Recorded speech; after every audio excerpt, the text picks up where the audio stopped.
the dark cellar underneath the earth, it was a beautiful and dramatic little twirling dance that no one would ever see. Dancing made her feel beautiful. It seemed like her dancing had lasted 4 hours in her mind, just as long as teaching a class would have lasted. Only now she was teaching 9 hours, 2 days a week, for adult learners. When she was done, she fell on her knees exhausted, her voice raw, but filled with a sense of calm. Of course she was in the deep cellar underneath the earth, after Cuchulain had left. When she started to dance, her armband fell away. There was no more pain, and her range of motion had come back into her wrist. She thought, just keep dancing.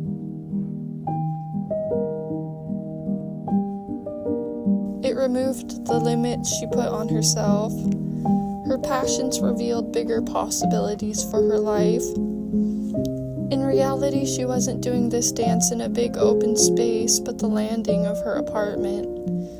It was bigger than her room. Something made her remember the steps, stop, and practice for a few minutes before going out. Ballet looked easy in the videos, but was hard. Eat spaghetti to forgetty my regretty, she thought. Dance balletti to forgetty my regretty.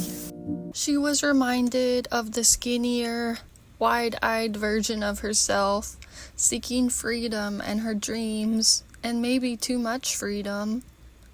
And she seemed so innocent. Her brother felt she had abandoned her family because of the way she left abruptly, without saying goodbye, without explaining herself, and how he killed himself some years later.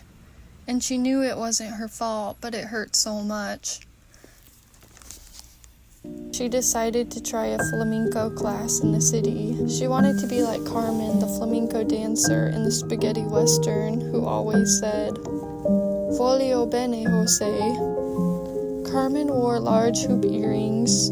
In the show, they had stagecoach hold-ups and everything Western. Carmen got with Jose, the officer, who found out she had been married the whole time. He ended up accidentally killing Carmen because the truth of her didn't match his fantasy. He trapped her like a bug in his hand.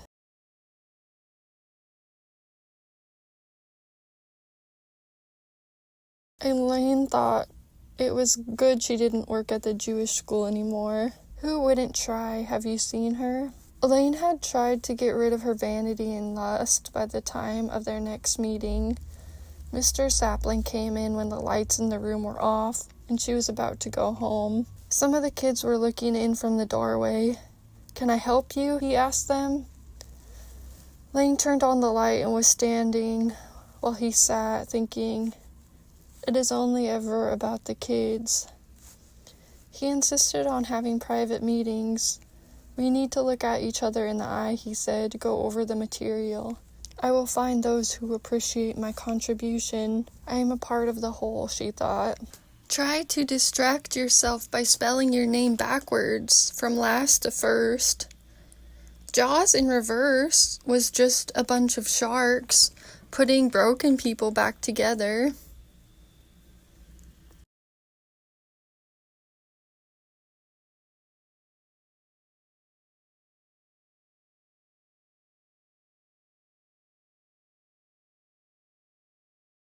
"I like your jaw and nose. You're pretty," the headmaster's son said. "She probably has 1,000,000 implants," Yuri said. Laine sometimes missed those kids, even though self-healing had her moving forward. Even if they were just repeating what the adults were saying, their words were like particles that meant nothing on their own, but repeated day in and day out began to block her vision. She was in her own little fairy world, and she was happy there. She could survive there, shielding her like a bubble. And she imagined 1,000,000 clean ozones permeating around individuals. And these clean bubbles combined to counteract all the pollution. She was in the desert, so she kept her heart close to the ground and just kept breathing. Even in the desert, there is sometimes a fountain. Embracing her multi-dimensionality, all parts of her lighting up, she felt ageless and alluring.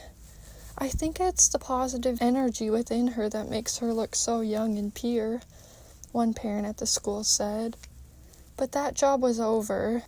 She watched the wing wisps of light flash on the cave's earthen walls from an unknown source of light. For a second, she was free from all curses, generational or otherwise. Then Cuchulain came in the room. "Here," Cuchulain said, "I brought you this." "The world needs your light more than ever," Lug said. "Don't take it." But his words were lost to a buzzing in her ears, and he flew to Cuchulain. "Why such a sweet girl like that would be looking after you, I have no idea. If you do anything to hurt her, I'll break every bone in your body," Lug said. But Cuchulain just waved him away. Laine thought there must have been times for us all where we felt like someone's late-night snack or quick bite out the door. And maybe we had made someone feel that way. Lug had turned into a quiet, lacy, winged firefly. She went to the Swan Lake Ballet for her birthday. It seemed like ballerinas were the closest people could be to fairies. She wanted to be more like those fairies, disciplined like them. "Se ci avete seguito fin qui." "You have followed me this far," he said. She felt young, but she was 33. It was like she was given a second chance to become who she really wanted to be all along. The more in alignment with her purpose that she was, the less she needed to try to force the wrong things. She remembered how, when they first met, Ashley had introduced them. Max had disturbed her at the library, where she was working on an earlier version of her book.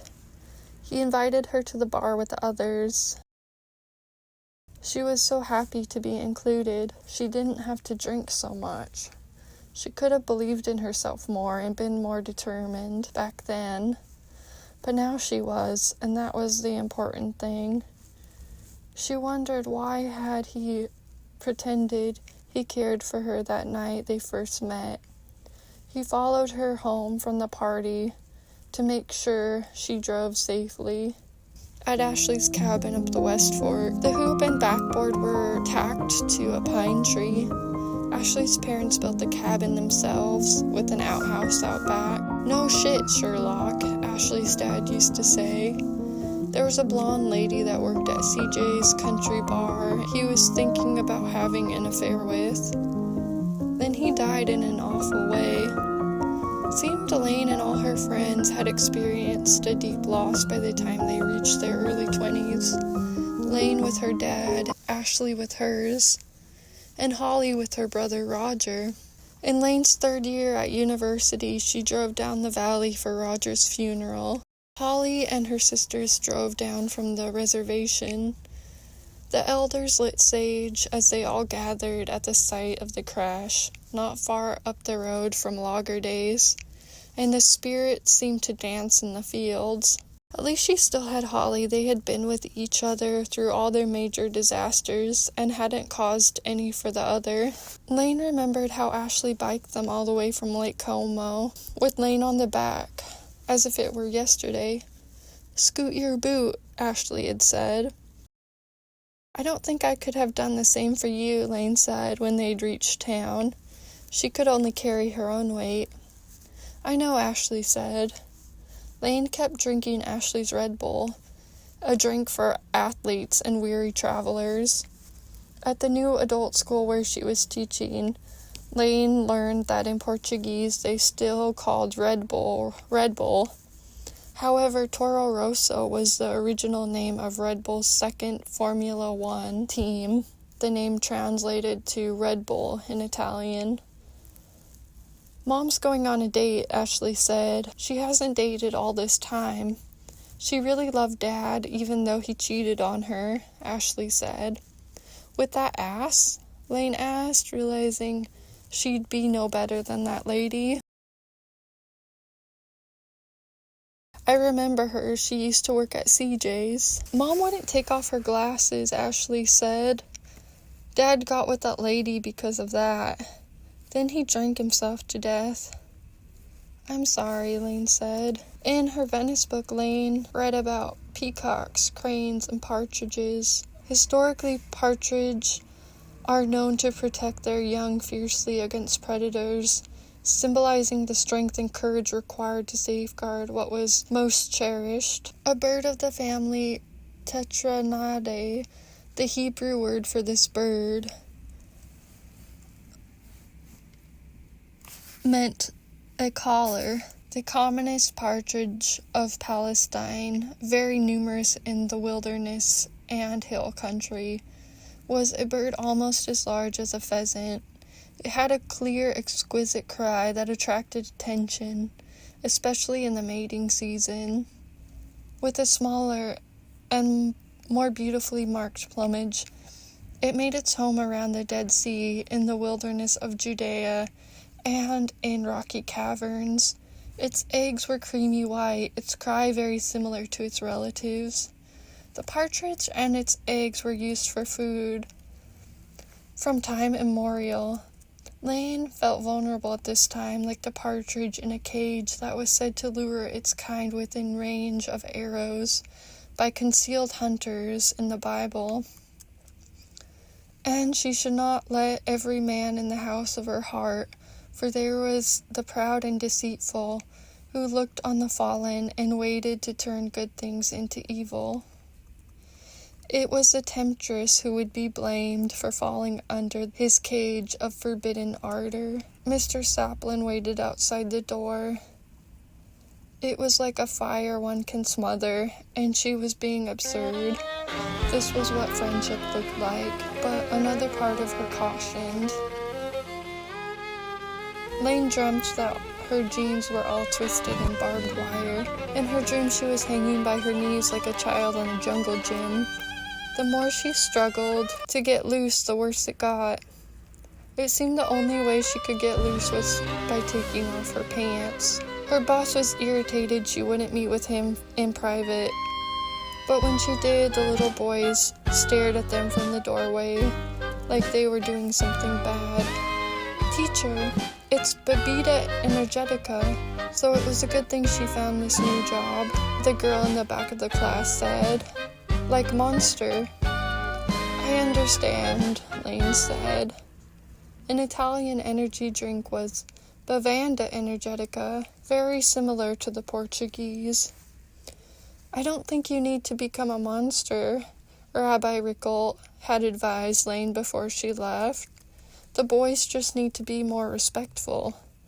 But Laine feared she had become a monster. She was getting aggressive, not sure how to manage the kids. La perniccia non era così poco saggia da non distinguere la trappola. The partridge was not so unwise that she did not distinguish the trap.